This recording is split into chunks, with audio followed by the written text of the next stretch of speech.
आजकल जो सबसे चौंकाने वाली बात है कि हर आदमी केवल और केवल अपना धंधा कर रहा है।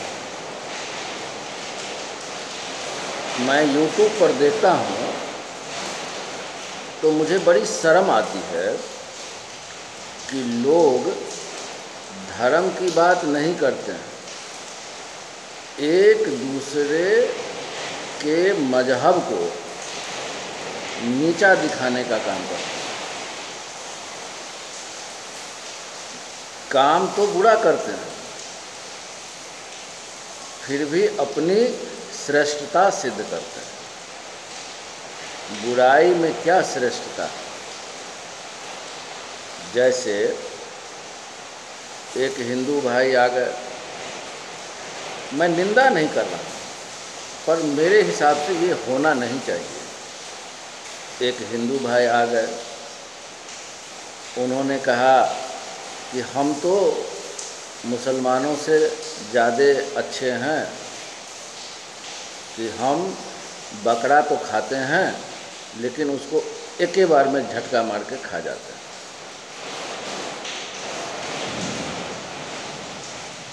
मुसलमान भाई उसको रेत रेत कर तरपाते हैं, उसका खून बहाते हैं, और हम तो सीधे झटका मार के खा जाते हैं। तो हमने उसको कम दर्द दिया। एक दूसरे सज्जन आते हैं कि गाय के मांस को शुगर के मांस से कंपैरिजन करते हैं कि शुगर का मांस ज़्यादा उसमें प्रोटीन होता है, गाय के मांस में कम प्रोटीन होता है। साइंस बताते हैं अपना अपना, बड़ा वाहियात लगता है कि गाय के मांस में शुगर के मांस से कम प्रोटीन होता है। और जो यूरिक एसिड होती है, जो मीट में खराब चीज़ माना गया है, जो आपके लिए नुकसानदेह होता है, उसका भी साइंटिफिक कंपैरिजन करते हैं कि शुगर के मांस में 8.5% यूरिक एसिड होता है, तो गाय के मांस में 14.5% यूरिक एसिड होता है, जो ज़्यादा खतरनाक है आपके आहार के लिए। गाय का मांस लेट पचता है, शुगर का मांस झट से पच जाता है। अब इसके उलट मुस्लिम भाई भी आ जाते हैं अपना यूट्यूब लेकर के, साइंटिफिक रीज़न बताते हैं। साइंटिफिक रीज़न, अपनी अपनी श्रेष्ठता कि हम जो झटका मार के नहीं करते हैं वो साइंस है। कैसा साइंस है भाई?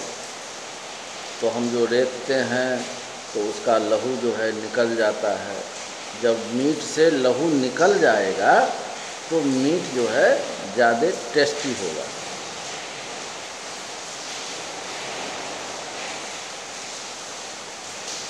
माने क्या ये धर्म है? झटका मार के खाने वाले भी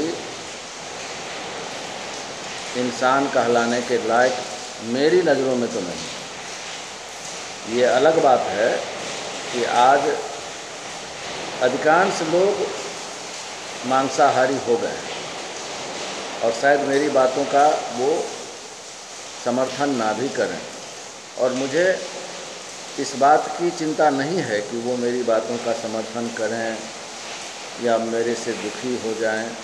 मैं दोनों को कातिल के नज़र में देखता हूँ, दोनों के दोनों, चाहे वो हिंदू हों या मुसलमान हों। जब आप मांसाहार करते हैं तो किसी न किसी जीव को बहुत दर्द देते हैं, बहुत दुख देते हैं,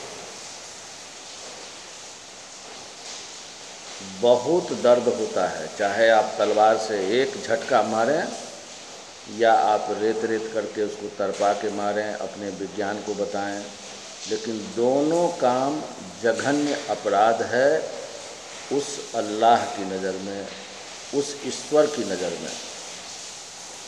ये बात इन दोनों महाशय को कौन समझाएगा? ये दोनों महाशय एक दूसरे के बीच में केवल और केवल नफरत पैदा करते हैं। प्रेम की बात होनी चाहिए, धर्म में सर्व स्वीकार्य की बात होनी चाहिए। धर्म जो है अहिंसा के ऊपर आधारित है। धर्म में हिंसा कहीं नहीं दिखती है। धर्म में कहीं किसी प्रकार के हिंसा का भाव नहीं होता है। हमारे बड़े बड़े ऋषि मुनि, बड़े बड़े संत और दुनिया भर के जितने महान संत हुए, उनकी वाणी से किसी को लेना देना नहीं है। जैसे हमारे देश में एक पॉलिटिकल संत तो हुए ना, महात्मा गांधी। महात्मा गांधी के विचारधारा को दरकिनार कर दिया गया, अपने अपने स्वार्थ के लिए सब आपस में भिड़ गए, तो देश का बंटवारा हुआ। सारे कुकर्म ये लोग किए, लेकिन महात्मा गांधी का फोटो सबसे ऊपर चिपका दिया जाता है। खुद को ये लोग गांधीवादी बताते हैं। गांधी क्या चाहते थे, गांधी का क्या फिलॉसफी था, दर्शन था, उसके बारे में इन लोगों को कोई ज्ञान नहीं है। और ज्ञान है भी तो उस ज्ञान को ये लोग नकार दे रहे हैं। ज्ञान होगा, बड़े बड़े पंडित हैं ये लोग, लेकिन महात्मा गांधी के ज्ञान की ज़रूरत इनको नहीं है। इनको अपने स्वार्थ की ज़्यादा आवश्यकता है, पोषण की, और इसलिए ये लोग जघन्य से जघन्य अपराध करते हैं, समाज में लोगों को दुखी करते हैं, भ्रष्टाचार करते हैं, देश को बांट करके, समाज को बांट करके केवल वोट बैंक जैसे इनकी राजनीति का मुख्य केंद्र हो गया है। लोगों को कैसे हम अपने पक्ष में ले लें, इसके लिए ये जघन्य अपराध करते हैं। ऐसे ही हमारे पैगंबर साहब के बारे में किसी को ज्ञान होगा,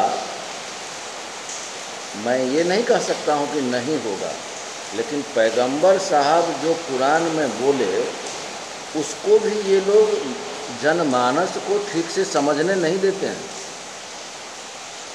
कुरान में एक से एक अच्छी बातें, इतनी अच्छी बातें कि उस पर कोई तर्क हो नहीं सकता है। ये तो मैं भी जानता हूँ और आप भी जानते हैं। उन्होंने कभी भी हिंसा की बात नहीं की है। जिस जिहाद की बात की है, जिस कुर्बानी की बात की है, वो किसी विशेष परिस्थिति अथवा परिप्रेक्ष्य में किया है उन्होंने। जैसे कि भगवान श्री कृष्ण अर्जुन से युद्ध के लिए खुद आग्रह करते हैं, आदेश देते हैं। वो युद्ध धर्म की स्थापना के लिए है, दुष्टों के संहार के लिए है। इसका मतलब ये नहीं है कि हम उसको गलत परिप्रेक्ष्य में ले लें। पैगंबर साहब की बातों को गलत परिप्रेक्ष्य में लेकर के सारे के सारे ये जितने बड़े बड़े इमाम साहब हैं, मुल्ला हैं, मुफ्ती हैं, काजी हैं, न जाने कौन कौन हैं, ये सब हमारे पैगंबर साहब के नाम को बदनाम कर रहे हैं। जैसे महात्मा गांधी के नाम का दुरुपयोग कर हमारे राजनेता देश को बांटे, हिंदू मुसलमान बनाए और नफ़रत का बीज डाल करके प्रेम से इनको कोई सरोकार नहीं है। ऐसे ही ये लोग धर्म के ठेकेदार तो बन गए, लेकिन इनको प्रेम से कोई सरोकार नहीं है, धर्म से कोई सरोकार नहीं है। धर्म जो है वो सत्य है, परमात्मा से प्रेम है, सबके साथ प्रेम है, अहिंसा से प्रेम है, हर प्रकार के हिंसा से बचना ये धर्म का सबसे प्रथम सिद्धांत है। आप धर्म की बात करिए, मेरा एक ही अनुरोध है, सब मिल करके संसार में जितने लोग हैं, कम से कम अपने देश में जो हमारे अपने भाई हैं, चाहे हम कुछ भी कहलाते हों, हमारे अंदर प्रेम हो, धर्म की समझ हो, धर्म का बंटवारा ना हो, सब सुखी रहें, गृह युद्ध करवाने का प्रयास ना करें, नेताओं के चक्कर में रह करके देश को बर्बाद ना करें। यही मेरी आप सबसे गुजारिश है, इल्तिजा है। और मैं अगर गलत बोल रहा हूँ तो आप उस पर प्रतिक्रिया दीजिए, और अगर सही बोल रहा हूँ कि सबको प्रेम से जोड़ना ही धर्म का काम है। जैसे 17 इंस्टीट्यूट होते हैं मेडिकल के, लेकिन पढ़ाई उसमें मेडिकल ही होनी चाहिए। इंस्टीट्यूट आपस में लड़ना नहीं चाहिए। वहाँ से निकल करके लोग डॉक्टर बने और समाज की सेवा करें। ऐसे ही विभिन्न धर्मों के लोग, विभिन्न पंथों के लोग, विभिन्न मजहब के लोग ऐसे अच्छे बने कि सारे समाज के हित की बात सोचें, सबके लिए प्रेम और करुणा की बात सोचें, सबको बढ़िया जीवन देने की बात सोचें, तो मुझे अच्छा लगेगा, आपको भी अच्छा लगेगा। आप लोग, आपका ये चैनल है, भारत की बात आपके साथ हो रहा है। मैं सबके साथ नहीं कर रहा हूँ, मैं आपके साथ कर रहा हूँ। मुझे नेता नहीं बनना है, मुझे आपका हित चाहिए, मुझे आपका कल्याण चाहिए, मुझे आपका जीवन अच्छा चाहिए।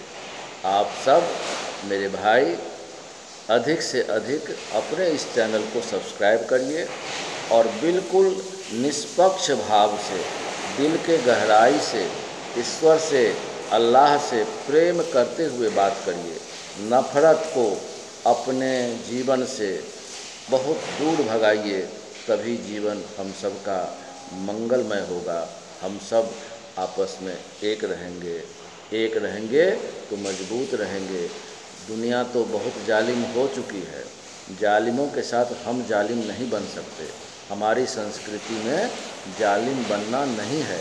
आत्मरक्षा अलग बात है, उसकी भी तैयारी होनी चाहिए, लेकिन as a country as a whole, let's have the mindset of राष्ट्रवाद।